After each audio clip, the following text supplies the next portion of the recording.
यादव सेना के माथुर तथा शूरसेन आदि पर विजय। श्री नारद जी कहते हैं, राजन, तदनंतर श्री कृष्ण कुमार प्रद्युम्न ने सैनिकों सहित गया में जाकर फल्गुन नदी में स्नान किया। फिर अन्य देशों को जीतने के लिए वहां से आगे को प्रस्थान किया। जरासंध को पराजित हुआ सुनकर उस समय अन्य राजा आतंकवश भयार्थ हो प्रद्युम्न की शरण में आए और उन सब ने उन्हें भेंट दी। गोमती तथा पुण्य सलिला सरयू के तट पर होते हुए प्रद्युम्न जी गंगा के किनारे काशीपुरी में आए।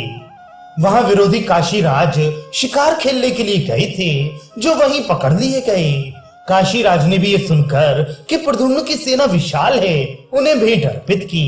राजन, तत्पश्चात बलवान प्रद्युम्न अपने सैनिकों के साथ कौशल जनपद में गए और अयोध्या के निकट नंदीग्राम में उन्होंने अपनी सेना की छावनी डाल दी। कौशल राज नग्नजित ने, जो तत्व ज्ञानी थे, बहुत से घोड़े, हाथी, रथ और महान धन देकर शम्रारी प्रद्युम्न का पूजन किया। उत्तर देश के स्वामी दीपतम, नेपाल के राजा गज तथा विशाला नगरी के स्वामी वहिरण, इन सब ने उन्हें भेंट दी। नैमिषारण्य के स्वामी बड़े भगवत भक्त और श्री कृष्ण के प्रभाव को जानने वाले थे। उन्होंने हाथ जोड़कर प्रद्युम्न को बलि अर्पित की। इसके बाद श्री कृष्ण कुमार प्रयाग गए और वहां पाप नाशिनी त्रिवेणी में स्नान करके उन्होंने महान दान किया, क्योंकि वे तीर्थराज के प्रभाव को जानते थे। 20,000 हाथी, 10 लाख घोड़े, 4 लाख रथ, सोने की माला तथा सुनहरे वस्त्रों से विभूषित 10 अरब गौएं, 10 भार स्वर्ण, 1 लाख मोती, 2 लाख नवरत्न, 10 लाख वस्त्र तथा 2 लाख कश्मीरी शाल एवं नए कंबल हरिप्रिय तीर्थराज में प्रद्युम्न ने ब्राह्मणों को दिए। मिथिलेश्वर कारुष देश का राजा पौंड्रक भगवान श्री कृष्ण का शत्रु था, तथापि उसने भी शंकित होने के कारण श्री कृष्ण कुमार का पूजन किया। पंचाल और कान्यकुब्ज देश में प्रद्युम्न के आगमन की बात सुनकर वहां के समस्त नरेश भयभीत हो गए। सबने अपने अपने दुर्ग के दरवाजे बंद कर लिए। सब लोग यादव राज से भयातुर हो दुर्ग का आश्रय लेकर रहने लगे। कितने ही लोग भाग चले। विंध्य देश के अधिपति महाबली राजा दीर्घबाहु उत्तम संधि करने के लिए शम्रारी प्रद्युम्न की सेना में आए। दीर्घबाहु बोले, आप सब यादवेंद्र दिग्विजय के लिए आए हैं, अतः मेरा मनोरथ पूर्ण कीजिए, इससे मेरे चित्त में संतोष होगा। जल से भरे हुए कांच के बर्तन को बाण से भेदा जाए, किंतु एक बूंद भी पानी ना गिरे और बाण उसमें खड़ा रहे, बर्तन फूटे नहीं। ऐसी जिसके हाथ में स्फूर्ति हो वह अपने इस हस्त लाघव का परिचय दे। जो मेरी इस प्रतिज्ञा को पूर्ण करेंगे उन्हें मैं अपनी कन्याएं ब्याह दूंगा। आप समस्त यादवेंद्र गण धनुर्वेद में कुशल हैं। मैंने भी नारद जी के मुख से पहले सुना था कि यादव लोग बड़े बलवान हैं। नारद जी कहते हैं, राजन, राजा दीर्घबाहु की बात सुनकर सब लोग विस्मित हो गए। उनमें से धनुर्धरों में श्रेष्ठ प्रद्युम्न जी ने भरी सभा में बिंदु देश के नरेश को आश्वासन देते हुए कहा, तथास्तु ऐसा ही होगा। प्रद्युम्न जी ने पृथ्वी पर 2 जगह बड़ा सा बांस गाड़ दिया और उन दोनों के बीच में एक रस्सी तान दी। फिर उस रस्सी में समस्त सत्पुरुषों के देखते देखते जल से भरा एक कांच का घड़ा लटका दिया। फिर उन श्री कृष्ण कुमार ने धनुष उठाया और उसे भली भांति देखकर उसकी डोरी पर बाण का संधान किया। वह बाण छूटा और कांच के पात्र को छेद कर बीच में से आधा निकला हुआ स्थित हो गया। एक ही और मुख और पंख दोनों दृष्टिगोचर होते थे। कांच के घड़े में धसा हुआ वह बाण बादल में प्रविष्ट सूर्य की किरण के समान सुशोभित होता था। वह एक अद्भुत सा दृश्य था। त्रिकुश के फल की भांति उस पात्र के ना तो टुकड़े हुए, ना वह अपने स्थान से विचलित हुआ, ना उसमें कंपन हुआ और ना उससे एक बूंद पानी ही गिरा। विधेयराज भगवान प्रद्युम्न ने फिर दूसरे बाण का संधान किया।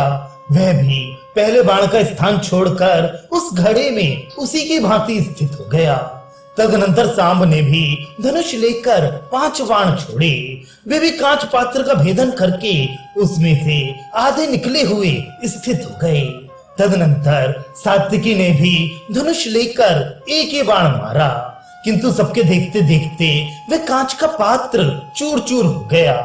ये देख समस्त यादव तथा दूसरे दूसरे सैनिक जोर जोर से हंसने लगे और बोले, बस बस, तुम इस भूतल पर कार्तवीर अर्जुन के समान महान बाणधारी हो। तुम्हारे सामने अर्जुन, भरत तथा श्री रामचंद्र जी भी मात हैं। अथवा तुम त्रिपुर हंता रुद्र हो। द्रोण, भीष्म, कर्ण तथा परशुराम जी भी तुमसे हार मान लेंगे। तदनंतर दूसरा पात्र लटकाकर धनुर्धारियों में श्रेष्ठ अनिरुद्ध ने उसके नीचे जाकर उसे गौर से देखकर हल्के हाथ से बाण मारा। वह बाण भी उस पात्र का भेदन करके आधा निकला हुआ उसमें स्थित हो गया। उस पात्र से 5 हाथ ऊपर आकाश में एक पत्थर लटकाकर दीप्तिमान ने धनुष उठाया और उस पर एक बाण का संधान किया।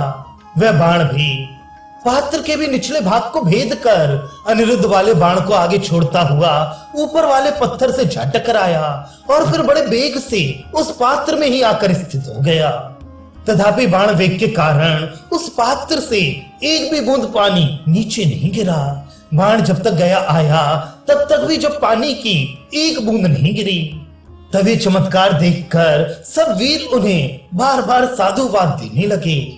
तत्पश्चात भानु ने पात्र को अच्छी तरह देखा भाला, फिर सबके देखते देखते नेत्र बंद करके धनुष लेकर दूर से बाण चलाया।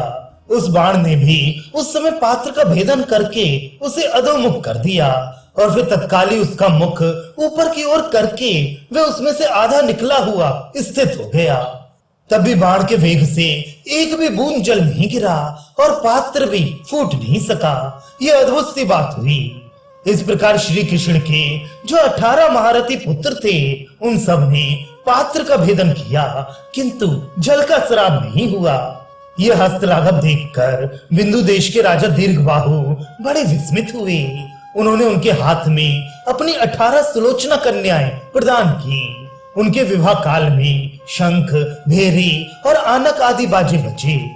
गंधर्वों ने गीत गाए तथा अप्सराओं ने नृत्य किया।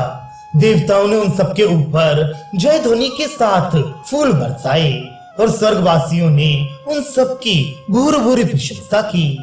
राजा दीर्घबाहु ने 60,000 हाथी, 1 अरब घोड़े, 10 लाख रथ, 1 लाख दासियां तथा 4 लाख शिविकाएं दहेज में दी। यदुकुल तिलक प्रद्युम्न ने वे सारा दहेज द्वारकापुरी को भेज दिया। तत्पश्चात दीर्घबाहु की अनुमति ले प्रद्युम्न निषद देश को गए। मैथिल निषद के राजा का नाम वीरसेन था। उन्होंने भी महात्मा प्रद्युम्न को भेंट दी। इसी प्रकार भद्र देश के अधिपति भरतसेन ने, जो श्री कृष्ण को इष्ट देव मानने वाले तथा श्री हरि के प्रिय भक्त थे, सेना सहित प्रद्युम्न का सादर पूजन किया। तब वे सैनिकों सहित माथुर, शूरसेन तथा मधु नामक जनपदों में गए। वहां स्वागत पूर्वक पूजित हो वे पुनः मथुरा में आए। तदनंतर वनों सहित मथुरा की परिक्रमा करके वे व्रज में गए। राजन, वहां उन्होंने गोप गोपी, यशोदा, ब्रजेश्वर नंदराज, वृषभानु तथा उपनंदों को नमस्कार करके बड़ी शोभा पाई। नंदराज को बारंबार भेंट उपहार अर्पित करके उनके द्वारा सम्मानित हो वे कई दिनों तक नंद गोकुल में टिके रहे।